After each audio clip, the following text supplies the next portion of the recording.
Before listening, gently close your eyes, bring your attention to your heart, feel your own presence, think what the real purpose of my existence is. Continue listening. Today, this episode inspires us to consider the goodness created in the world as a boon from God.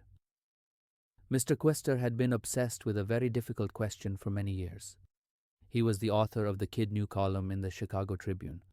In the last 10 years, he had received thousands of letters from children. All the children kept asking the same question. Why didn't God appear to reward good people and punish bad people? Whenever he was faced with these letters, he always felt very heavy-hearted as he did not know how to answer these questions. He clearly remembered a girl named Mary who wrote a letter to the Chicago Tribune in 1963. She had explained in the letter that she had helped her mother put cookies on the table. But what she didn't understand was why she was only praised for being a good kid, while her brother David, who did nothing and was always naughty, had received a cookie. So, she wanted to ask Mr. Kester why God seemed so unfair. And Mr. Kester did not know how to respond to the letter. This thought continued for a long time. One day, a friend invited him to a wedding, and he would be grateful to Lord his whole life for getting this opportunity. After the priest finished the wedding rituals, the bride and groom exchanged rings. Maybe it was because they were both happily lost in each other, they made a mistake and placed the rings on each other's right hand.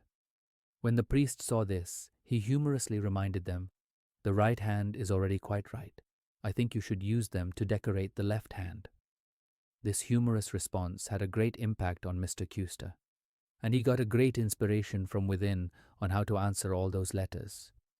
He understood that a moral and good person does not need external gifts, that his life itself is like a gift to him and this world. He kept pondering on this line of thought, and some time later, Mr. Kester came to the following conclusion. Being a good person is the highest reward given by Lord to that person. Having reached this understanding, Mr. Kester was very excited. He immediately replied to the little girl, Mary, with a letter titled, "Making you a good child is God's highest reward for you." Shortly after the letter was published in the Chicago Tribune, it was reprinted by over 1,000 newspapers in the US and Europe. After that, it was reprinted every year during the Children's Festival.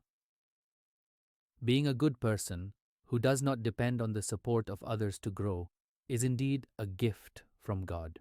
You are perfect as you are. You don't need intervention for encouragement. It really is something to be proud of. No need to impress anyone. Just be who you are, natural and true.